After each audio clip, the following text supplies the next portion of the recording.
Indian Constitution is not the product of a political revolution. Rather, it is the outcome of an extensive research and deliberation of a body of eminent representatives who sought to improve upon an existing system of administration. ये statement इस बात को signify करता है कि Indian constitution को जानने से पहले उसकी डेवलपमेंटल हिस्ट्री को भी जान लेना ज़रूरी है। नमस्कार साथियों, मेरा नाम है अभिज्ञान। सेवार्थ आईएएस में आपका स्वागत है। We are about to cover Indian polity and governance through Ghatna Chakra पूर्वावलोकन। इसमें चैप्टर से पहले जो स्टडी मटेरियल दिया है वो काफ़ी इंडिकेटिव है और एग्ज़ाम के बदलते हुए पैटर्न्स को ध्यान में रखते हुए लगता है कि थोड़े एक्सटेंसिव कवरेज की ज़रूरत भी हो सकती है। इसलिए जहाँ कहीं भी ज़रूरत पड़ी एक्स्ट्रा कंटेंट ऐड करके भी बताने का प्रयास किया जाएगा। So let's start with our subject. See, year 1600 में ईस्ट इंडिया कंपनी को चार्टर मिला। किससे मिला? क्वीन एलिजाबेथ वन से, जो ब्रिटेन की महारानी थी उस समय की। चार्टर में क्या था? Exclusive right to trade with India and east.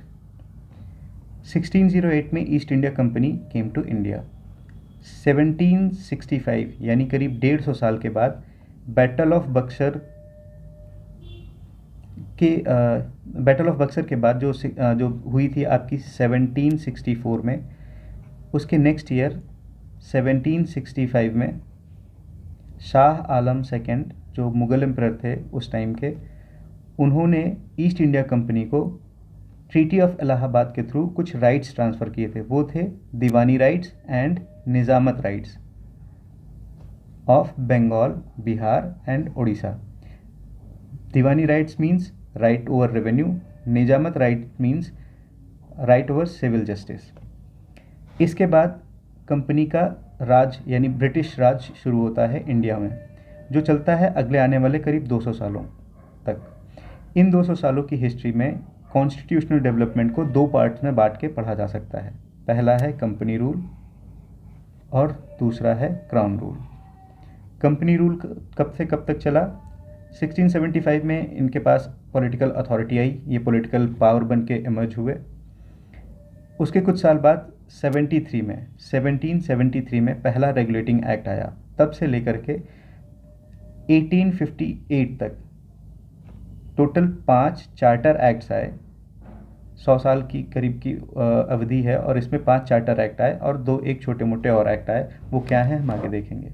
इसके बाद का शुरू होता है क्राउन रूल, जिसमें सबसे पहले ये शुरू कब हुआ? ये शुरू हुआ रिवोल्ट ऑफ 1857 के बाद, और पहला गवर्नमेंट ऑफ इंडिया एक्ट आया 1858 में। इसके बाद 2 गवर्नमेंट ऑफ इंडिया एक्ट और आते हैं, एक आता है 1919 में और एक 1935 में। In between 1858 and 1919 3 council acts आते हैं। इस काउंसिल एक्ट्स का क्या अर्थ है हम आगे जानेंगे। फिर फाइनल आता है आपका इंडियन इंडिपेंडेंस एक्ट 1947। आइए देखते हैं। तो सबसे पहला attempt to regulate companies affairs in India हुआ रेगुलेटिंग एक्ट ऑफ 1773। इसीलिए इस चार्टर एक्ट को रेगुलेटिंग एक्ट भी बोलते हैं। ये क्यों आया? 65 में इतनी बड़ी पावर अज्यूम करने के बाद, रेवेन्यू के ऊपर भी पावर आ गई, उसके बाद भी कंपनी जाती है ब्रिटिश पार्लियामेंट के पास। क्यों? To apply for some loan, कि हमारी फाइनेंशियल हालत ठीक नहीं है, हमें कुछ लोन की ज़रूरत होगी। इससे ब्रिटिशर्स ने अज्यूम किया, ब्रिटिश पार्लियामेंट ने अज्यूम किया कि कंपनी के फंक्शनिंग में कुछ प्रॉब्लम्स हैं और उसको फिक्स करने के लिए पहली बार रेगुलेट करने की कोशिश की गई। ये पहला अटेम्प्ट था to regulate companies affairs in India, और ये करने के साथ साथ उन्होंने रिकग्नाइज कर लिया political function of the company in India. ये पहला फॉर्मल रिकग्निशन था एक्ट भेजने के साथ साथ कि अब कंपनी सिर्फ ट्रेडिंग कंपनी नहीं रह गई, अब इसने पॉलिटिकल अथॉरिटी भी अज्यूम कर लिया है, एक्वायर कर लिया है। इसमें हुआ क्या? Governor of Bengal was made governor general of Bengal. देखिए, इनकी तब तक 3 प्रेसिडेंसीज थी, ईस्ट में बंगाल, वेस्ट में बॉम्बे और साउथ में मद्रास। ठीक है, तीनों इन प्रेसिडेंसीज अभी तक इंडिपेंडेंटली फंक्शन कर रही थी। इस एक्ट के थ्रू पावर को थोड़ा सा सेंट्रलाइज करके गवर्नर ऑफ बंगाल को गवर्नर जनरल ऑफ बंगाल कर दिया गया, यानी जनरल वर्ड ऐड करने का मतलब कि ये बाकी के दोनों गवर्नर्स के से सुपीरियर है। और ऐसे पहले गवर्नर कौन थे? Lord Warren Hastings. इसके साथ साथ इन्हें 4 मेंबर की काउंसिल भी दी गई, जिम्मेदारियां बढ़ी थी, 4 मेंबर की काउंसिल दी गई और बोला गया कि the decision will be taken based on majority. अगर कभी मेजॉरिटी डिवाइडेड है इक्वली, यानी 2-2 में ओपिनियन बटा हुआ है, उस केस में गवर्नर जनरल ऑफ बंगाल के पास एक कास्टिंग वोट भी होगा और वो जो चाहेगा वही होगा। Provision for a Supreme Court at Fort Williams in Calcutta. इसके साथ साथ जो निज़ामत राइट्स को परफॉर्म करने के लिए, जुडिशरी को परफॉर्म करने के लिए एक सुप्रीम कोर्ट भी इस्टेब्लिश करने की बात कही गई। याद रहे कि ये सुप्रीम कोर्ट आज की सुप्रीम कोर्ट नहीं है, वो फेडरल कोर्ट है जो 35 में आकर के बनेगी, 1935 में। तो एक सुप्रीम कोर्ट बनाने की बात कही गई जिसमें 3 जज और एक चीफ जस्टिस को के लिए प्रोविज़न किया गया। पहले चीफ जस्टिस थे अपने सर एलिजा एम्पे। इसके अलावा prohibited the private trade off the employees of company के एम्प्लॉयज़ को पेमेंट कम मिलती थी और उनको फ्रीडम थी कि अब जाकर के आप वहाँ अपनी तरफ से भी ट्रेड कर सकते हैं। इंडिया में कुछ गिफ्ट एक्सेप्ट कर सकते हैं, कोई दे रहा है तो। ब्राइब एक्सेप्ट करने का राइट तो नहीं था, लेकिन वो करते थे। तो अभी क्या किया गया, एम्प्लॉयज़ की पेमेंट बढ़ा दी गई, लेकिन उनको बोला गया कि अब आप प्राइवेट ट्रेड नहीं कर सकते, कोई और पैसा कहीं से भी इंडिया में एक्सेप्ट नहीं कर सकते। Court of directors to report the British parliament. साथ ही साथ ब्रिटिश ईस्ट इंडिया कंपनी पे ब्रिटिश पार्लियामेंट का अथॉरिटी फुटहोल्ड थोड़ी स्ट्रॉन्ग करी गई, जिसमें कहा गया कि ब्रिटिश जो कोर्ट ऑफ डायरेक्टर्स हैं, कंपनी के जो ओनर्स हैं बेसिकली, उनको सारी ही सिविल, रेवेन्यू और मिलिट्री अफेयर्स जो वो जाकर के इंडिया में करते हैं, उसके लिए आपको रिपोर्ट करनी पड़ेगी टू द ब्रिटिश पार्लियामेंट। इसके बाद आता है अमेंडिंग एक्ट ऑफ 1781। इसमें कुछ खास था नहीं, बेसिकली जो नई अथॉरिटी बनाई गई थी सुप्रीम कोर्ट और गवर्नर जनरल ऑफ बंगाल, इन दोनों के बीच में ज्यूरिसडिक्शन को लेकर के कुछ कन्फ्यूज़न, कुछ टसल होता था, उसको एंड करने के लिए लेकर के आया गया था। इसके साथ ही ये भी बोल दिया गया कि जो locals to be tried in accordance with their personal laws, that is Muslim personal law, Hindu personal law etcetera. जो नया लीगल सिस्टम अडॉप्ट करने के चक्कर में लोकल्स में रिसेंटमेंट हो रही थी, उसको दूर करने के लिए बोला कि नहीं भाई, उनको उन्हीं के नियम के हिसाब से एडजुडिकेट करो, इंग्लिश रूल्स अभी अप्लाई नहीं करने का टाइम आया है। नेक्स्ट आता है पिट्स इंडिया एक्ट। ये थोड़ा इंपॉर्टेंट है। क्योंकि इसमें डिस्टिंग्विश किया गया था between the commercial and political functions of the company की जो कमर्शियल फंक्शंस थी वो अभी तक कोर्ट ऑफ डायरेक्टर्स हैंडल करते थे, और पॉलिटिकल पावर अज्यूम करने के बाद भी यही अथॉरिटी पॉलिटिकल पावर भी देखती थी। लेकिन 1784 में एक नई बॉडी को बनाया गया जिसको बोलते हैं board of control. Board of control एक नई बॉडी थी जो पॉलिटिकल और एडमिनिस्ट्रेटिव फंक्शंस को देखेगी, और इसमें बेसिकली उस टाइम पे 6 मेंबर्स ऐड किए गए थे। इसके साथ साथ 1784 में एक और इम्पॉर्टेंट बात बोली गई थी कि territories in India are held by company, लेकिन ब्रिटिश पोजीशंस हैं। कंपनी होल्ड उसको ज़रूर कर रही है, लेकिन वो on behalf of British crown कर रही है। तो ये भी एक बारी पूछा गया है, ध्यान रखिएगा। फिर आता है एक्ट ऑफ 1786 होना चाहिए, हाँ। इसमें क्या हुआ, एक ब्रिटिश रॉयल मेंबर थे, फैमिली के मेंबर थे, लॉर्ड कॉर्नवालिस, उनको गवर्नर जनरल ऑफ बंगाल बना के भेजा गया। तो उन्होंने कुछ डिमांड करी थी। वो क्या थी कि governor general to have power to overrule the council's decision. जो अभी तक मेजॉरिटी के बेस पे होता था, ऐसा नहीं है। अब मैं जा रहा हूँ तो मुझे ऐसी पावर चाहिए कि जो मैं चाहूँ वही हो। तो उनको डिस्क्रिशनरी पावर दी गई थी कि वो काउंसिल को डिसीजन को किस सर्टेन केसेस में रिवर्स कर सकते थे, ओवर रूल कर सकते थे। इसके साथ साथ गवर्नर जनरल भी वही होंगे और कमांडर इन चीफ, यानी ब्रिटिश फोर्सेस जो इंडिया में स्टेशन थी, उनका वो भी उन्हीं के डिस्पोजल पे होंगी, जैसे चाहेंगे इस्तेमाल करेंगे। नेक्स्ट आता है आपका चार्टर एक्ट ऑफ 1793। इसमें क्या हुआ, extended the charter for 20 years. ठीक, वही सेम एक्सक्लूसिव राइट जो थी वो 20 साल के लिए बढ़ा दी गई। इसके साथ ही member of the Board of Control to be paid out of the Indian revenue. जो नई बॉडी बनाई गई थी कोर्ट ऑफ डायरेक्टर्स के अलावा, कोर्ट ऑफ डायरेक्टर्स तो कंपनी के एम्प्लॉयज़ थे, तो वो तो इंडिया के रेवेन्यू से पेमेंट पाते ही थे। साथ ही साथ जो नई बॉडी बनाई गई थी, जो ब्रिटिश पार्लियामेंट के मेंबर्स थे, उनको भी बोला, court of directors board of control, वो उनको भी बोला गया कि वो भी इंडियन रेवेन्यू से अब पेमेंट किए जाएंगे। फिर आता है आपका चार्टर एक्ट ऑफ 1813। इसमें extended the charter for 20 years, फिर 20 साल के लिए बढ़ा दिया गया, लेकिन एंडेड द मोनोपोली, अभी तक जो एक्सक्लूसिव राइट टू ट्रेड था इसको ख़त्म कर दिया गया, except trade in tea and trade with China. Allowed Christian missionaries to preach Christianity in India. इसके पहले जो क्रिश्चियन मिशनरीज आते थे वो पोर्चुगल या बाकी के यूरोपियन कंट्रीज से आते थे। ब्रिटिशर्स ने पहली बार कब अलाउ किया? 1813 के चार्टर एक्ट के through. ₹1 lakh to be provisioned for English education of the natives. यहाँ पे ब्रिटिश पार्लियामेंट में एक डिबेट हुई थी इंग्लिशिस्ट वर्सेस ओरिएंटलिस्ट की। इंग्लिशिस्ट कहते थे कि इंग्लिश एजुकेशन देनी चाहिए, इंग्लिश नॉलेज सिस्टम को प्रमोट करना चाहिए कॉलोनीज़ में, और मीडियम भी इंग्लिश रखते हैं। ओरिएंटलिस्ट कहते थे नहीं, उनकी नेटिव लैंग्वेज में पढ़ाओ और उनके जो ट्रेडिशनल नॉलेज सिस्टम है उसको भी उसमें एजुकेशन में बरकरार रखो।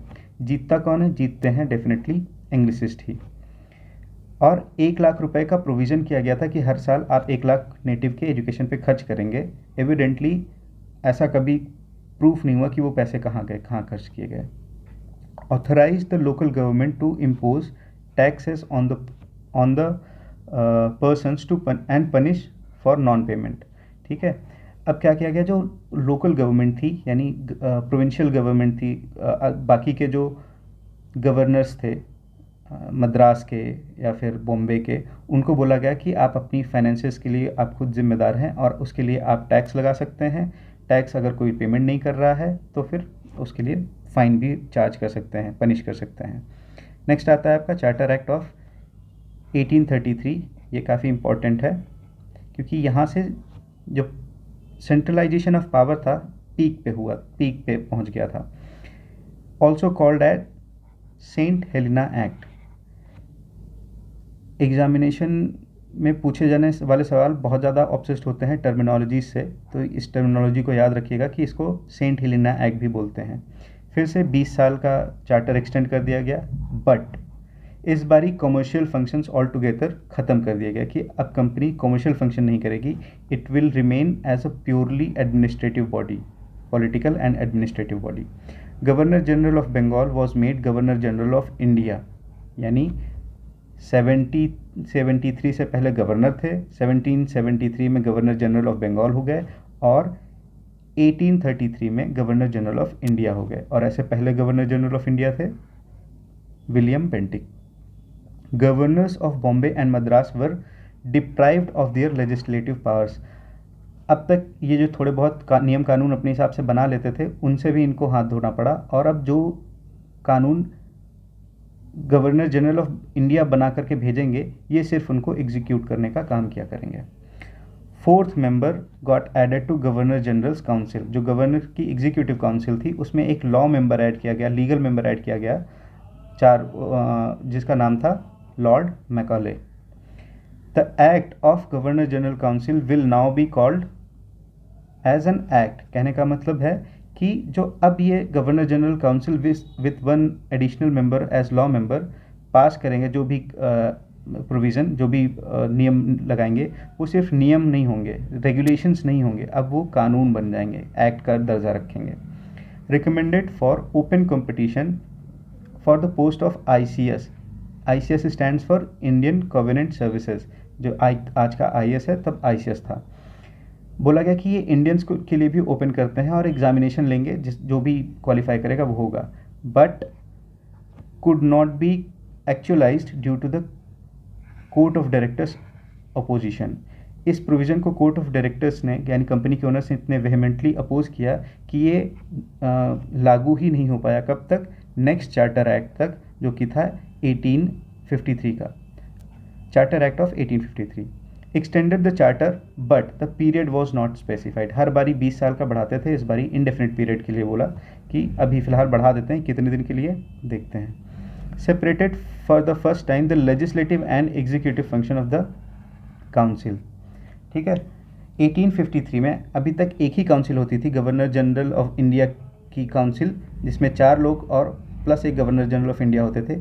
यही लेजिस्लेट भी करते थे, यही एग्जीक्यूट भी करते थे। ठीक है, लेकिन यहाँ पे डिवीज़न ऑफ पावर कर दिया गया। गवर्नर जनरल की एग्जीक्यूटिव जो काउंसिल थी 5 लोगों की इंक्लूडिंग गवर्नर जनरल, और इसके साथ साथ 6 आदमियों की लेजिस्लेटिव, गवर्नर जनरल की लेजिस्लेटिव काउंसिल में 6 नए मेंबर ऐड किए गए, और वो जब एग्जीक्यूट करना है तो 5 सफिशिएंट है, जब लेजिस्लेट करना है, जब कानून बनाना है तो 5 और ये 6 टोटल 11 लोग मिल करके कोई भी कानून बनाएंगे। इसके साथ ही एक लॉर्ड मैकॉले कमेटी, टर्मिनोलॉजी इस पे ध्यान रहे, बनाई गई किस चीज़ के लिए? इंडियन सिविल सर्विसेज के लिए। इंडियन सिविल सर्विसेज के लिए मैकॉले कमेटी बनाई गई, और साथ ही साथ implemented the open competition system for ICS, यानी कि अब आईसीएस कोई भी बन सकता है। हम सब जानते हैं कि पहले आईसीएस कौन थे। इसके साथ साथ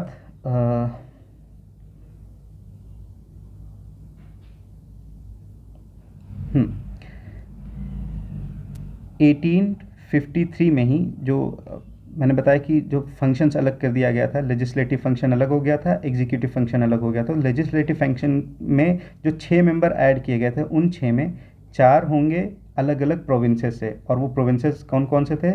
बंगाल, बॉम्बे, मद्रास और आगरा। ये चारों प्रोविंसेस के एक एक रिप्रेजेंटेटिव्स भेजे जाएंगे यहाँ के गवर्नर्स के द्वारा, और साथ ही साथ दो अपॉइंट किए जाएंगे जो सेंट्रल एग्जीक्यूटिव काउंसिल है उसके द्वारा, और इस तरीके से टोटल 11 लोग बैठा करेंगे, 6 ये प्लस 5 एग्जीक्यूटिव काउंसिल के मेंबर, और तब जा कर के कोई कानून पास होगा। इसके बाद आपका होता है रिवोल्ट ऑफ 1857, और 1857 के रिवोल्ट को सप्रेस करने के बाद फिर क्राउन डायरेक्टरी रूल होल्ड कर लेता है, एक्वायर कर लेता है। वो हम शायद अगले चैप्टर में देखें। अभी फ़िलहाल इससे रिलेटेड क्वेश्चंस या फिर किताब में क्या दिया है ये देख लेते हैं।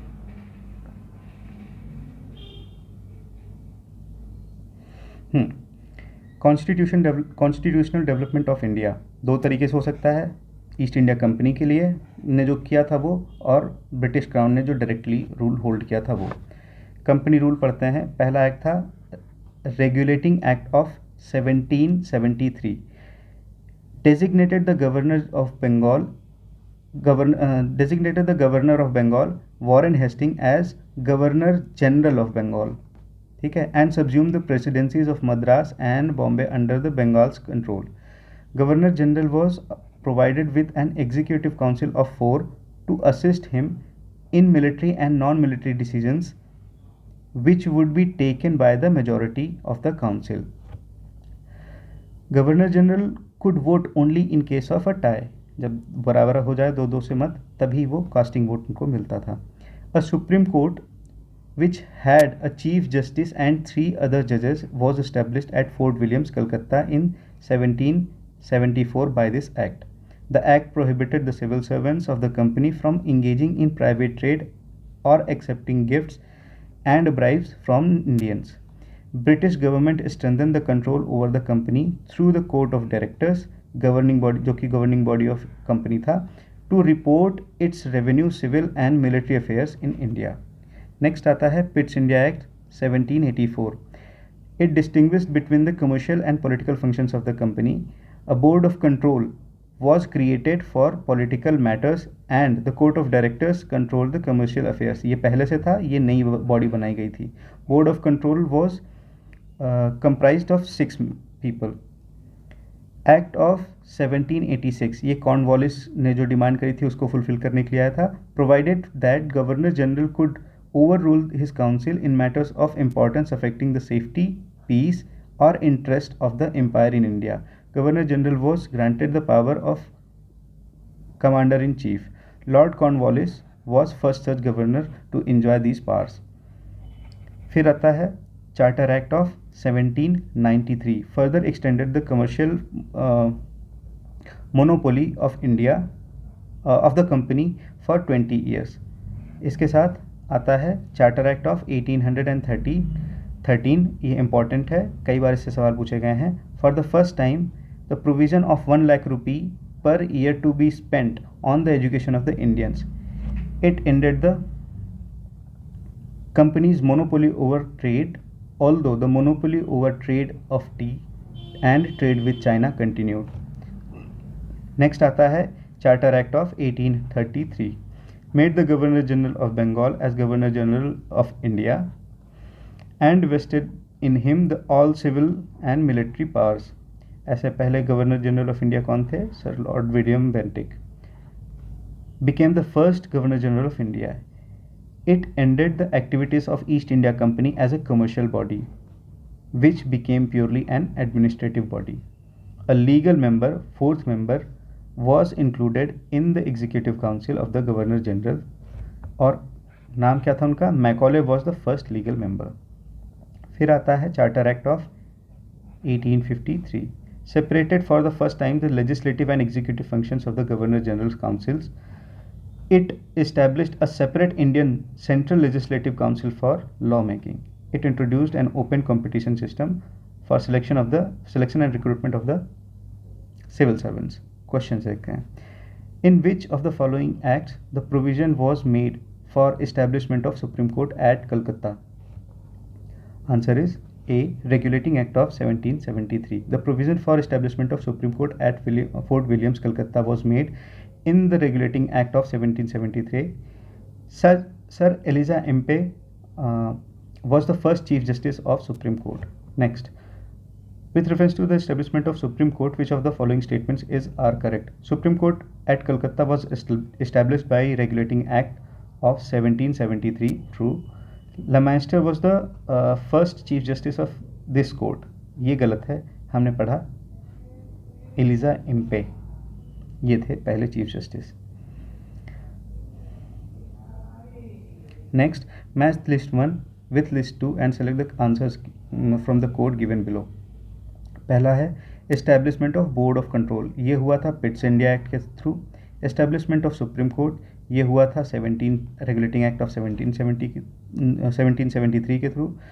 फिर हुआ था permission to English missionaries to work in India, ये हुआ था 13 में, चार्टर एक्ट ऑफ 1813 में. Appointment of law member in governor general's council, ये हुआ था 1833 में.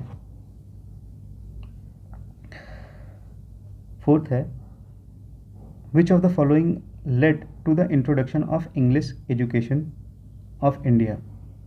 चार्टर एक्ट ऑफ 1813 सही है. General committee of public instruction 1823, ये भी ठीक है. ओरिएंटलिस्ट एंड एंग्लिसिस्ट कंट्रोवर्सी, ये भी सही है.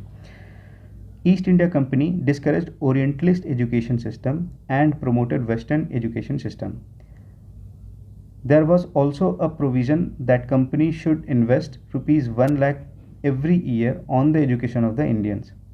In 1823, General Committee of Public Instructions was constituted, which has the responsibility to grant 1 lakh rupees. The Orientalist Anglicist controversy was a controversy regarding the nature of education in the British East India Company, that British East India Company was to impart to the local population of its territory.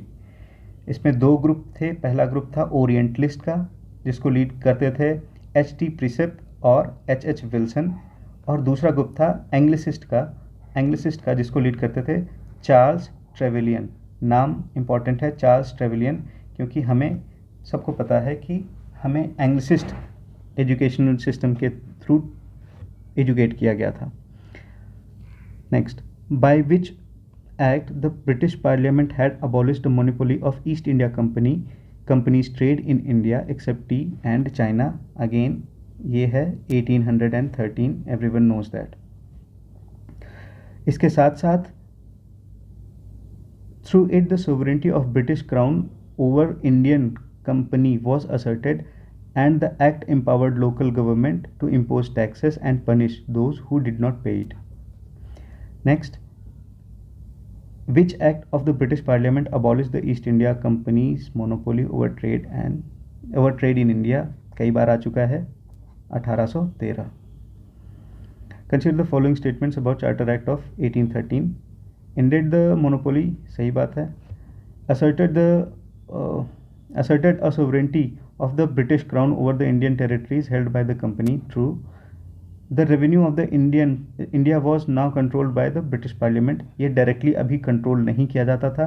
कब तक? जब तक directly इन्होंने power hold नहीं किया था. तो ये स्टेटमेंट गलत है. नेक्स्ट चलते हैं. Which act for the first time made it possible for Indians to take some share in the administration of their country? ये था 33 में अटेम्प्ट किया गया था, फुलफिल हुआ 1853 में. लेकिन जिस तरीके से आंसर दिया है उससे लगता है कि जब कभी ऐसा सवाल पूछा जाएगा तो हमें इसी चीज़ को लिखना है. Section 87 was the most important section of the Charter Act 1833. It stated that no person of India or the Crown would be debarred from any place or post or services subject to the company on the ground of religion, place of birth, descent or color or any of them. Subsequently, Section 87 of this Act laid down the foundation for the participation of Indians in the administration during political movement. तो ये foundation ज़रूर बना, लेकिन exactly उनको मिला कब था? 1853 में. Already we have read that. तो यहाँ पे हमारा पहला टॉपिक ख़त्म होता है. क्लास आपको कैसे लगी? फीडबैक ज़रूर दीजिएगा. कुछ सजेशंस हों तो feel free to express that. अगर आप चाहते हैं कि हम पढ़ाते टाइम स्ट्रिक्टली बुक को ही रेफ़र करें, बुक में जो दिया है उसी को रेफ़र करें, तो वो भी बताइएगा. Okay, thank you.